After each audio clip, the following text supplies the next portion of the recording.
ॐ शुक्लां वरदरं विष्णु शशिवर्णं चतुर्भुजं प्रसन्नवदनं ध्यायेत् सर्वविघ्नोपशान्तये वक्रतुण्डमहाकाय सूर्यकोटिसमप्रभ निर्विघ्नं कुरु मे देव सर्वकार्येषु सर्वदा। ॐ श्रुतिस्मृतिपुराणानाम् आलयं करुणालयं नमामि भगवत्पादं शङ्करं लोकशङ्करं शङ्करं शङ्कराचार्यं केशवं बादरायणं सूत्रभाष्यकृतौ वन्दे भगवन्तौ पुनः पुनः। ईश्वरो गुरुरात्मेति मूर्तिभेदविभागिने व्योमवद्व्याप्तदेहाय दक्षिणामूर्तये नमः। सहना भवतु सहनौ भुनक्तु सह वीर्यं करवावहै तेजस्विनावधीतमस्तु मा विद्विषावहैः। ॐ शान्ति शान्ति शान्ति। ஓம். இன்றைய திருக்குறள் வெகுளாமை அப்படின்ற ஒரு அதிகாரம், 31 அதிகாரம். வெகுளாமை என்றால் கோவப்படாதே அப்படின்னு அர்த்தம். வெகுளி என்றால் தமிழில் வந்து இன்னோசென்ட் அப்படின்னு நினைக்கிறாங்க. அவனுக்கு ஒன்றும் தெரியாது வெகுளி அப்படின்னு. அது சரியான அர்த்தம் இல்லை. திருவள்ளுவர் சொல்கிறார் வெகுளி என்றால் கோபம்னு. வெகுளாமை என்றால் கோபம் கொள்ளக்கூடாது, குரோதம் என்பது இருக்கக்கூடாது.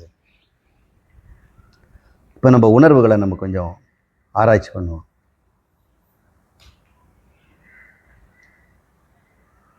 நமக்கு எல்லாருக்கும் உள்ளம்னு ஒன்று இருக்குது.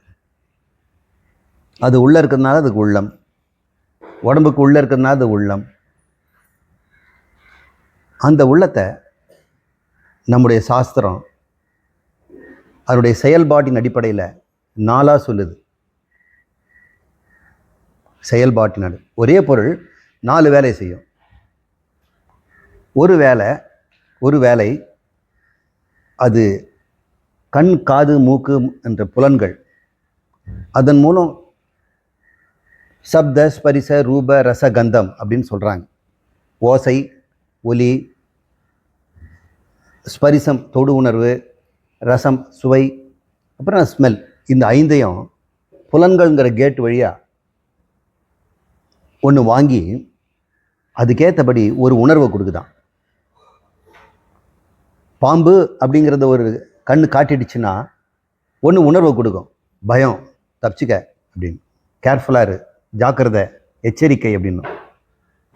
ரோஜா பூவை பார்த்துடுச்சுன்னு சொன்னால் ஆஹா இது தொட்டு பார்க்கலாமே நல்லா இருக்கே அப்படின்னு சந்தோஷப்படும்.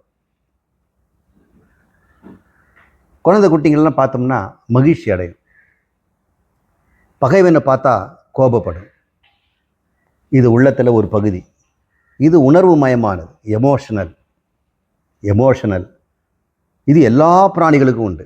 ஈலேருந்து, கொசுலேருந்து, மண்புழுலேருந்து எல்லாற்றுக்கும் இந்த உணர்வு உண்டு. கோபம் இல்லாத ஒரு பிராணி கிடையாது, அன்பு இல்லாத பிராணியும் கிடையாது. அறிவே இல்லாவிட்டால் கூட பசுக்கெல்லாம் தன் குழந்தை குட்டி மேலே அன்பு இருக்குது. நாய்களுக்கெல்லாம் அறிவே இல்லாவிட்டால் கூட தன் பெத்த குழந்தைகள் மேலே கொஞ்ச நாளாவது பாசமாக இருக்குது. கொடூரமான பாம்புகள் கூட முட்டையிட்ட உடனே அந்த குஞ்சுகள் வந்து 100 கணக்காக வெளியே வந்து அவங்க அம்மா மேலே அப்படியே ஊறுது. அதுங்களுக்கு கூட தள்ளி போக மாட்டேங்குது. அம்மா யாருன்னு தெரியுது. இப்போ உணர்வுங்கிறது எல்லா பிராணிகளுக்கும், பிராணின்னா மூச்சு விடுறவங்கெல்லாம் பிராணி தான். பிராணனை யாரெல்லாம் மூச்சு விடுறாங்களோ அவங்களுக்கு பிராணி. எல்லா பிராணிகளுக்கும் இந்த உள்ளத்தில் உணர்வுங்கிறது ஒன்று உண்டு. ஃபஸ்ட்டு அது பேருக்கு நம்ம சாஸ்திரம் மனம்னு பேர் வச்சிருக்கு. அந்த உள்ளத்தில் உணர்வு பூர்வமான பகுதிக்கு, எமோஷனல் ரீஜனுக்கு மனம், மைண்ட் அப்படின்னு பேர் வச்சிருக்கிறாங்க. இன்னொரு பகுதி இருக்குது, இதே உள்ளம். இது மனிதர்களுக்கு மட்டுமே இருக்குது. அது பேர் புத்தின்னு பேர், இன்டலெக்ட். இது எமோஷன் இல்லை, இது ரேஷனல். அது எமோஷனல், இது ரேஷனல். ரேஷனல் மைண்டு யாருக்கும், அனிமல்ஸுக்கெல்லாம் கிடையாது, தாவரங்களுக்கெல்லாம் கிடையாது, மனிதனுக்கு மட்டும்தான். தேவர்களுக்கெல்லாம் இருக்கலாம். மனிதர்களுக்கு இந்த புத்திங்கிறது அறிவு இருக்குது. இது எப்படி இன்னும் பார்ப்போம்.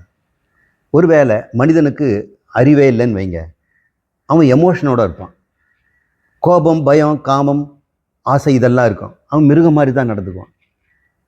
மன வளர்ச்சி குன்றியவர்களெல்லாம் பார்த்தோம்னா அறிவே இருக்காது, ஆனால் உணர்வு இருக்கும், ஆசை இருக்கும், பயம் இருக்கும், காமம் இருக்கும்.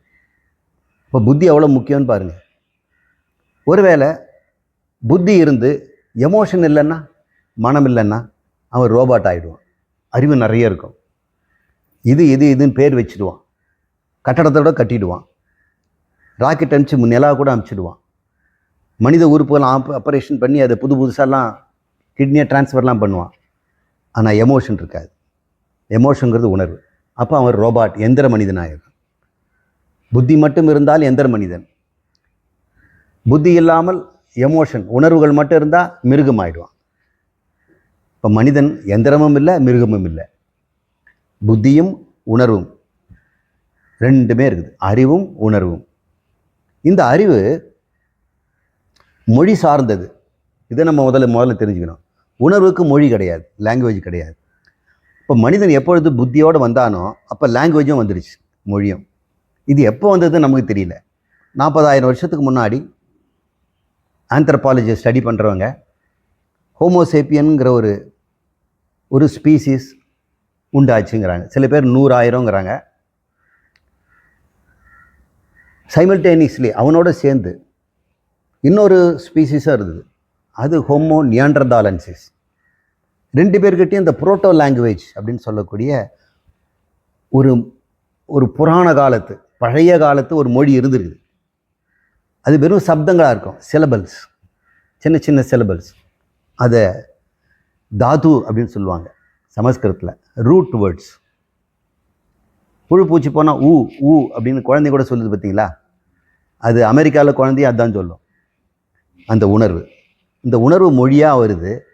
அதனால் ஊறுதல், ஊன்னு போனால் ஊர்ந்து போகிறது, ஊர்தி, ரயிலுக்கெல்லாம் ஊர்தின்னு பேர், ஊர்ந்து போகிறதுனால. அப்புறம் எறும்பு ஊற கல் தேயும், ஊர்தல் அப்படின்னு. அதனால் எல்லாரும் ஊர்ந்து ஒரு இடத்துக்கு போகிறதுனால அதுக்கு ஊருன்னு பேர். திருப்பூர், தஞ்சாவூர். இந்த ஆதிகால மனிதனுடைய சொல்.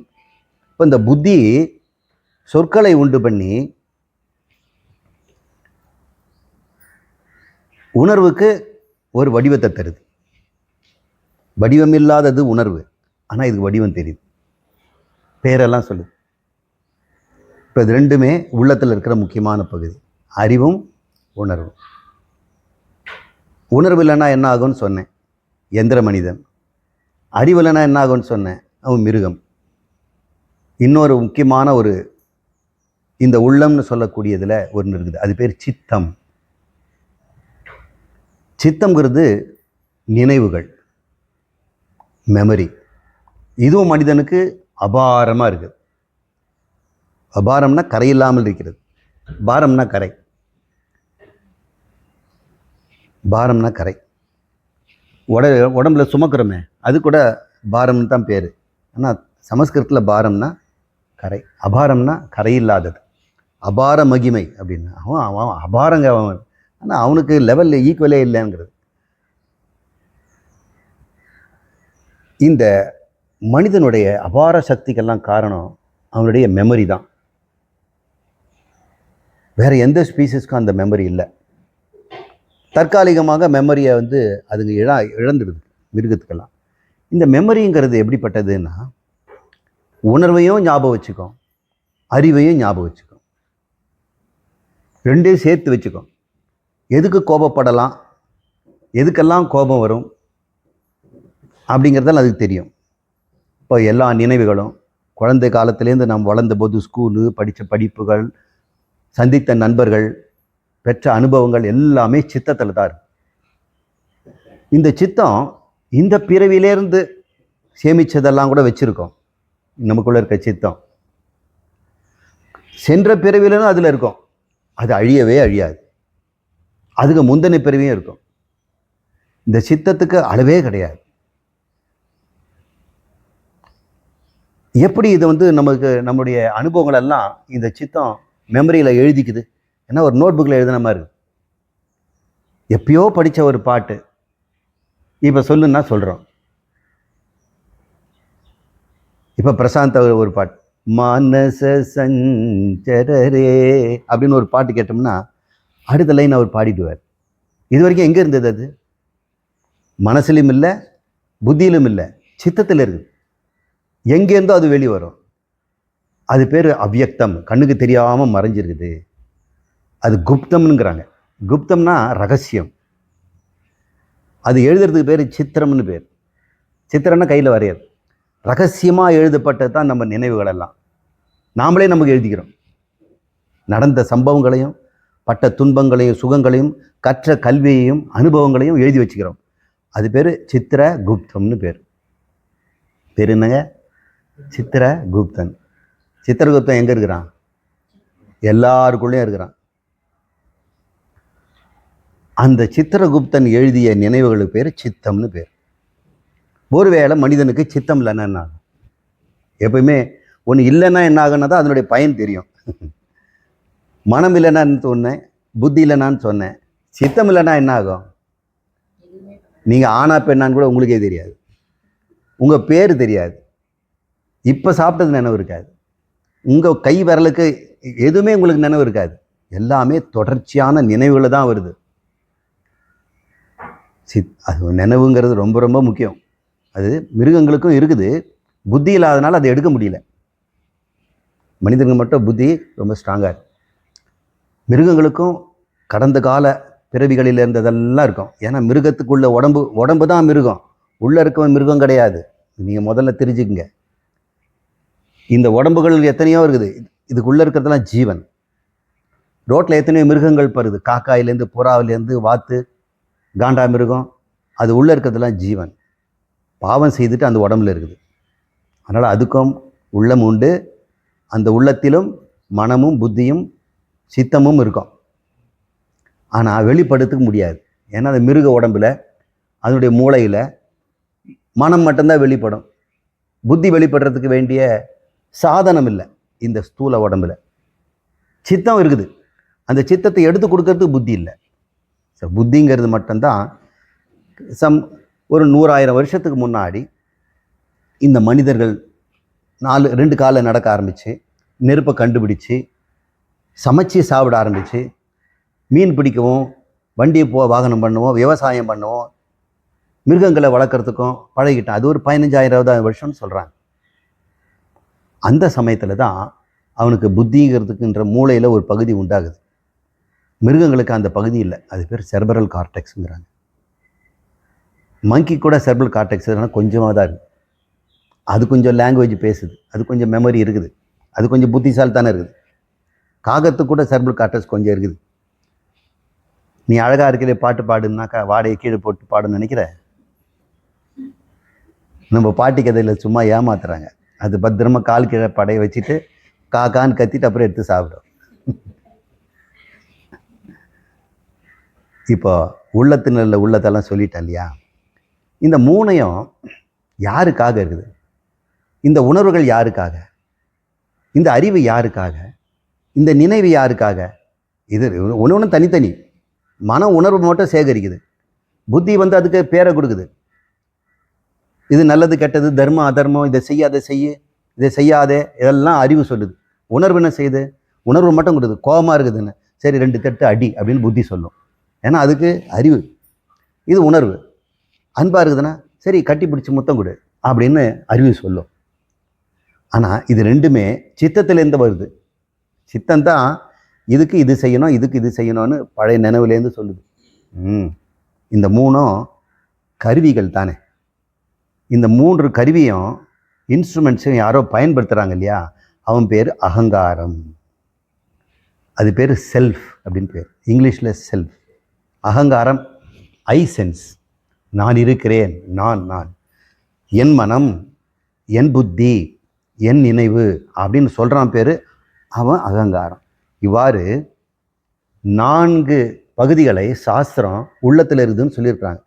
எந்த சைக்காலஜி புக்கெல்லாம் இதெல்லாம் கிடையாது. சோஷியாலஜிஸ்ட் கூட இது கற்றுக்கணும். இவ்வளோ பிரிச்சிருக்கிறாங்க சாஸ்திரத்தில். உபநிஷத்துலேயே இருக்குது, வேதத்தில் சொல்லியிருக்குது.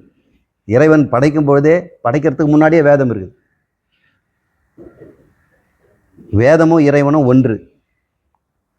அவருடைய நினைவு தான் வேதம், அவருடைய அறிவு தான் கடவுள். கடவுளுக்குன்னு சைதன்யமாக இருக்கக்கூடிய பிரஜானமாக இருக்கக்கூடிய கடவுளுக்கு இந்த பிரபஞ்சத்தை படைக்கிறது எப்படிங்கிற ஒரு அறிவு இருக்கு இல்லையா, அந்த அறிவு பேர் வேதம்.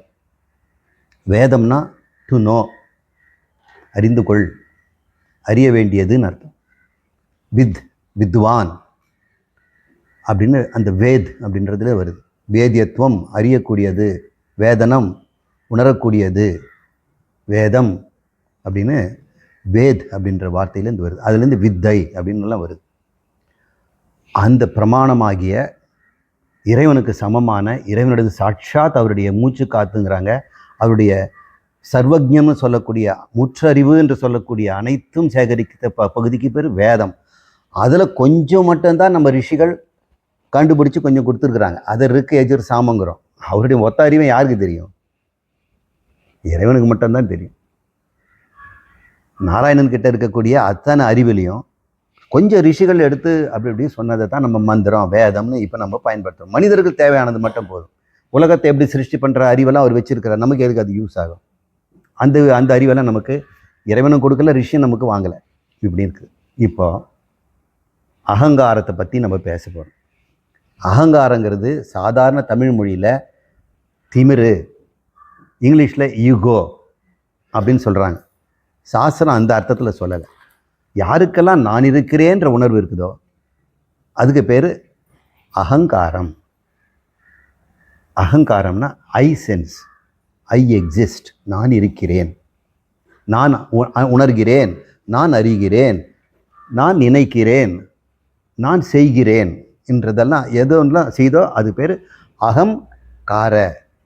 காரன்னா செய்தல், அகம்னா நான் செய்கிறேன், நான் அறிகிறேன், நான் உணர்கிறேன் அப்படின்னு சொல்லுது. இது எல்லாருக்கும் இருக்கு இல்லையா? அந்த அகங்காரம் தான் இப்போ நம்முடைய டாபிக். இந்த டாப்பிக்கு இப்போ போர்டுக்கு போங்க.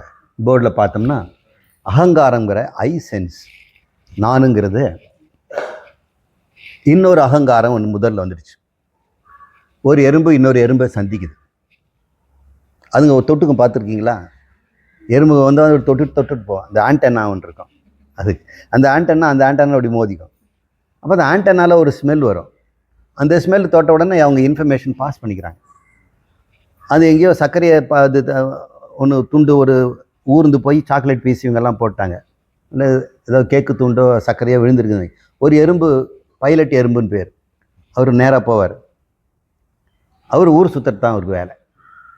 அங்கே போயிட்டு ஒரு உணவுப் பொருளை கண்டுபிடிச்சிடுச்சுன்னு சொன்னால் நேராக நடுன்ட்டு வீடு நோக்கி நடக்கும். அப்போது அதை கண்டுபிடிச்ச இன்னொரு எறும்பு அது தொட்டு பார்க்கும்.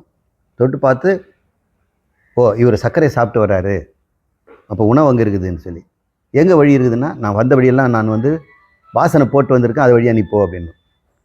அப்புறம் மற்ற எறும்புகள்லாம் அந்த வாசனையே அடிப்படையாக வச்சுக்கிட்டு ஒரு சார்ந்து போகிறத பார்க்கணும்.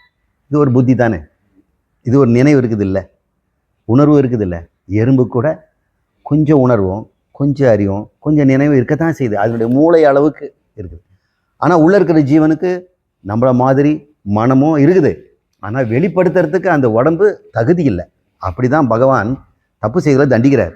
போய் கொஞ்ச நேரம் எறும்பில் இருந்துட்டு வா, யாராவது ஒருத்தர் மிதித்து சாகு, 2 நாள் இருந்துட்டு வா. அப்படி ஒவ்வொரு அனுபவம் நம்ம துன்ப அனுபவத்தை வாங்கணும்ல. அப்போ எறும்புக்கும் ஒரு தொடர்பு இருக்குதுன்னா ஒரு அகங்காரம் மீட் பண்ணுது இல்லையா? அப்படி மீட் பண்ணும்போது ஒரு எறும்பு இன்னொரு எறும்பை சந்திக்கும் போது அது சமமான அகங்காரத்தோட சந்திக்குது. ஆனால் வேற ஒரு கட்டு எறும்பு வந்துடுச்சு, இது சிற்றெறும்பு. இப்போ அதனுடைய அகங்காரம் எப்படி இருக்கும்? ஒரு முறைக்கும், இன்னும் இங்கே எதிரில் வந்து நிற்கிற, அப்படி போ அப்படின்னு சொல்லும். அப்புறம் மன்னிச்சிங்க சாமி அப்படின்னு அது போகும். இந்த சிற்றெரும்பு கட்டெரும்பை பார்த்து. அப்போ என்ன ஆகும்? அகங்காரத்தில் உயர்வான அகங்காரம் ஒன்று இருக்குது, தாழ்வான அகங்காரம் இருக்கும். ஏதாவது ஒரு செத்து போன ஒரு புள்ள பூச்சி இருக்கும் இல்லை, அதெல்லாம் எறும்புக்கு தாழ்வு தானே. அதுதான் நகரவே முடியாமல் இருக்கிறாரு. கரப்பாம்பூச்சி மல்லாக்கு போட்டாச்சு, நிமிர முடியல, எறும்புக்கு கொண்டாட்டம், அது தாழ்வான அகங்காரம். இப்போ இது பண்ண போயிட்டு அது என்ன செய்யும்? வாங்க ஒரு பிடிக்கலாம் அப்படின்னு பிடிக்குதுங்க. அப்போ அகங்காரங்கள் நேருக்கு சமமாக இருக்குது, உயர்வானது தாழ்வானது. மனிதர்கிட்டையும் நம்மக்கிட்ட எல்லாம் நாம் எல்லாம் ஒருத்தர் சந்திக்கும் போது எறும்புகள் மாதிரி தான். ஒரு அகங்காரம் இன்னொரு அகங்காரத்தை சந்திக்குது. இதில் 3 நிலையில் அகங்காரம் இருக்கிறத பார்க்குறோம். ஒரு பிச்சைக்காரனுக்கு பக்கத்தில் இருக்கிற பிச்சைக்காரனுடைய அகங்காரம் தான் சமம். அவங்ககிட்ட தான் இவனுக்கு பொறாமல் கோபம் எல்லாம். இன்னொரு அகங்காரம் அந்த ரோட்லேயே நடந்து போயிட்டு வந்துட்டு இருப்பாங்க. கோயிலுக்கு போகிறாங்க, யாரோ ஒருத்தர் காஸ்ட்லி ஷூ போட்டுக்கிட்டு கோட்டு போட்டுருக்கிறாரு, அப்புறம் ஒரு 70 லட்சம் ரூபாய் காரில் இறங்கி போகிறாரு. இந்த அகங்காரம் அந்த அகங்காரத்தை ஒன்றுமே பண்ணுறதில்லை. அவங்கள சாமி அப்படின்றான். அது உயர்ந்த அகங்காரம். இன்னொரு புதுசாக பிச்சை எடுக்க வந்திருக்கான், அவங்க நோஞ்சான், அவனை பார்த்தடன்னா இலக்காரம். இப்போ எப்போ போட்டி உண்டாகுதுன்னு கேட்டோம்னா, உயர்ந்த அகங்காரங்கிட்டையும் போட்டி இல்லை, தாழ்ந்தாரோட போட்டி இல்லை. நேருக்கு நேரான அகங்காரம், சமமான அகங்காரத்துக்கு தான் போட்டி உண்டாகுது. அப்போ மீதி பேரில் என்ன உண்டாகும் அப்படின்றது போர்டு எழுதியிருக்கிறேன். இப்போ நமக்கு ஒரு கிளாஸில் 98 வாங்குகிற பையன் இருக்கிறான், 100 வாங்குகிற பையன் இருக்கிறான், 37 வாங்குகிற ஒரு பையனாக இருக்கிறான். இப்போ 98 வாங்குகிற பையனுக்கு யாரோட போட்டி? 100 வாங்குறவன் தானே. 100 வாங்குறவனு யாரோட போட்டி? 98ஓட. ஏன்னா இந்த தடவை நான் 100, அடுத்த தடவை சொல்ல முடியாதுல்ல. அப்போ 2 மார்க்குக்கு அவன் எவ்வளோ பாடுபடுவான்? அப்போ அவனோட 2 மடங்கு பாடுபட்டால் தான் இவன் 100 பிடிக்க முடியும். இப்போ வாழ்நாள் முழுக்க சம அகங்காரம் வந்துடுச்சுன்னா போட்டி சொல்ல முடியறதில்ல. இந்த பங்காளிகளுக்குள்ளே பாருங்கள் சண்டைங்க. பங்காளிகள் சண்டைகள் எல்லாம் சிப்ளிங்ஸுங்கிறாங்க.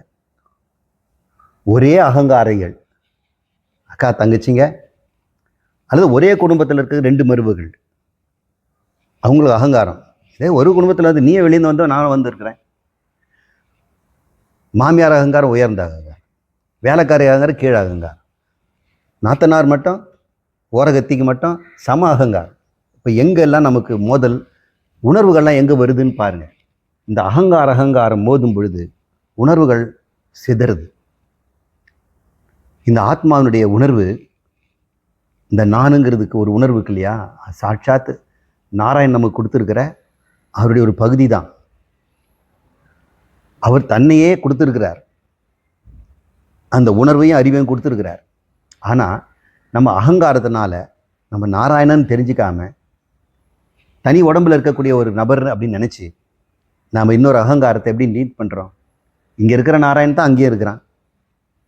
இதில் உயர்வு என்ன தாழ்வு என்ன?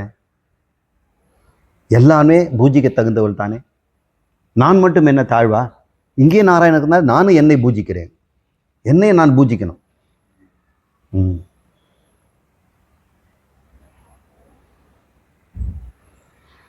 இப்போ இந்த எதிரில் வர அகங்காரம் உயர்வோ தாழ்வோ சமமோ, அதில் 2 விதம் இருக்கு, பிரியம் அப்பிரியம்,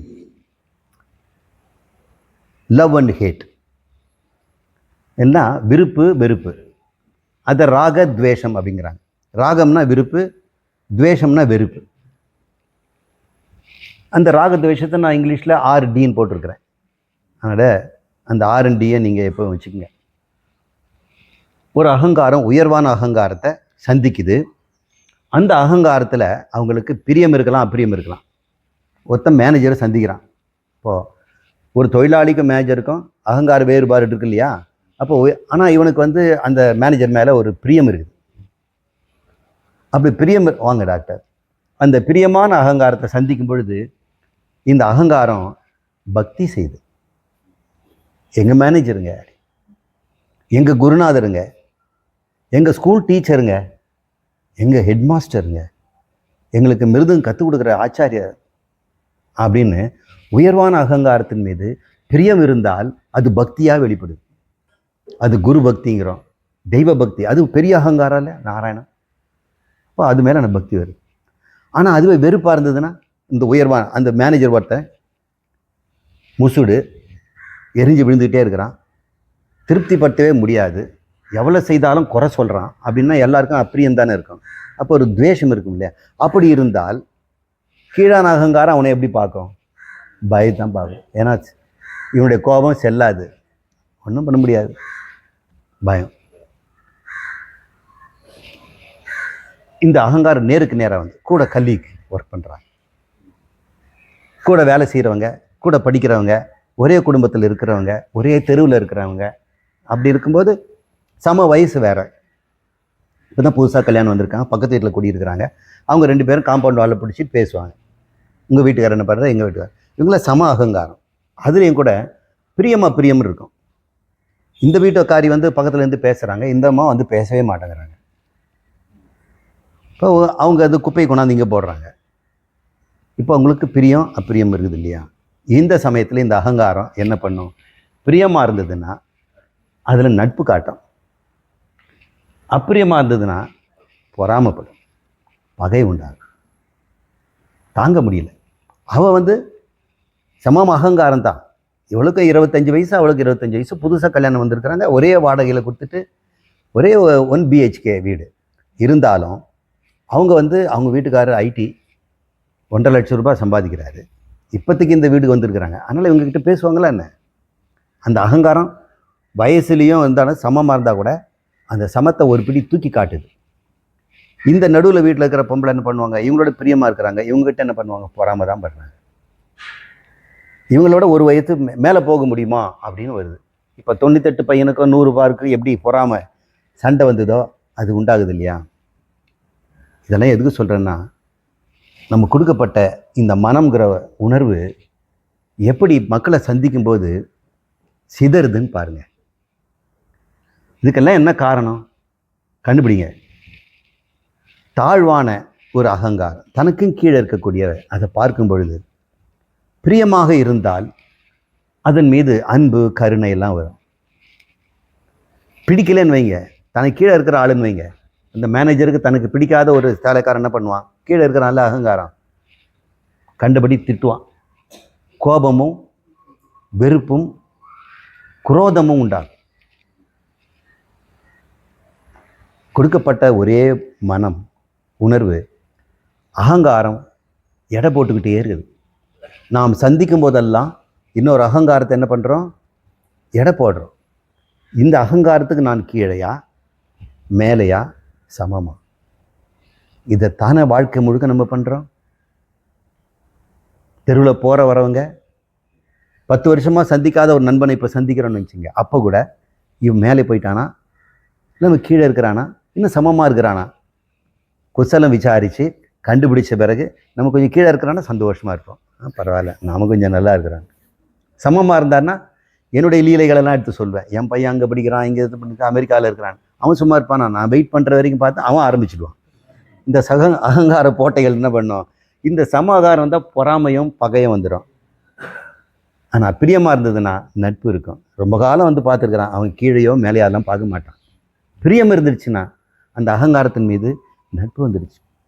ஆனால் பிரியம் இல்லைன்னா உண்மையிலே அங்கே வந்து பொறாமை தான் உண்டாகுது. நீங்கள் எல்லாம் அனுபவிச்சிருப்பீங்க.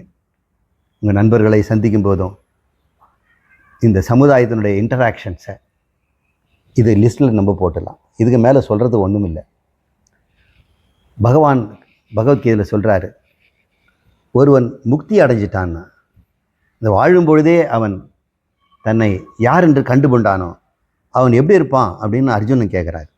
அவனுக்கு வீத்த ராக பய குரோதம்ங்கிற அவன்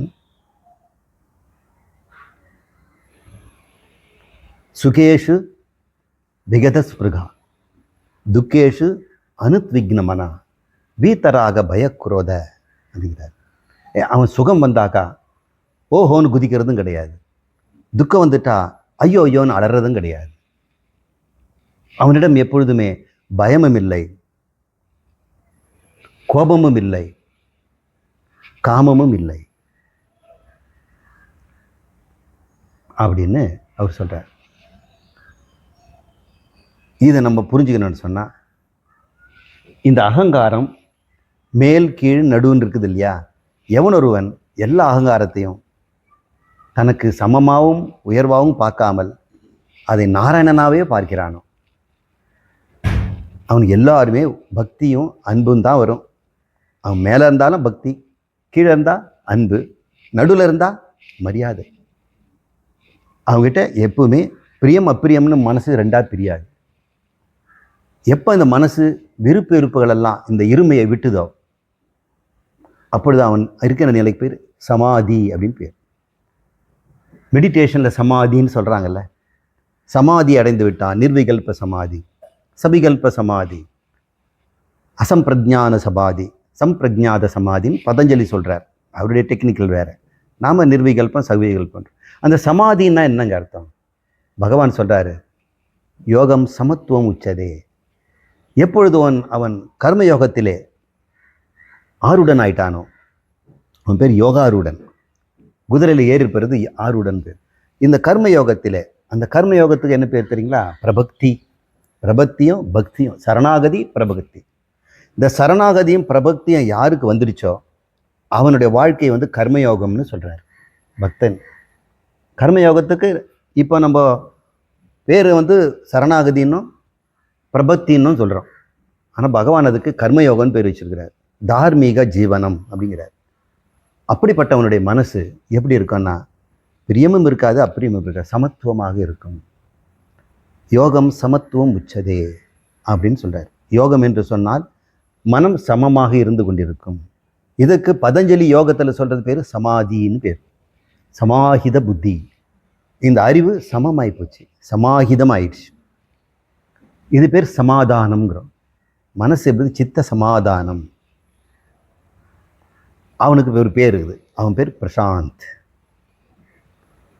எவனுக்கு சித்தம் சமாதானமாக இருக்குதோ, யாரையும் மேலாயும் பார்க்கறதில்ல, கீழாயும் பார்த்து நடுவும் பார்க்கறதில்ல, எல்லாம் நாராயணனாக பார்க்குறவனுக்கு உள்ளே அன்பும் வெளியே புன்முறுவலும் இருக்கும். வெளியே எப்பொழுது இப்படி இருக்கும்? அங்கே சோகக்கலையே இருக்காது, கோபத்தினுடைய கருத்து போன முகமும் இருக்காது, பயத்தில் வெளுத்த முகமும் இருக்காது, கோபத்தில் சிவந்த முகம் இருக்கா. அப்போது வெள்ளையும் கிடையாது, கருப்பும் கிடையாது, சிவப்பும் கிடையாது. அது கண்ணாடி மாதிரி நிறமற்று தேஜஸோடு இருந்தால் அது பேர் பிரசாந்த்.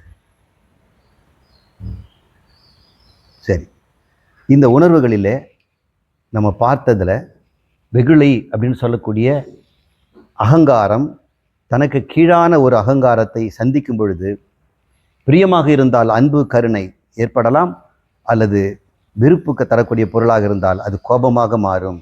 அப்படின்றதுல அது திருக்குறளில் எப்படியெல்லாம் சொல்கிறாருங்கிறத இந்த முன்னரைக்கு அப்புறம் நம்ம பார்ப்போம்.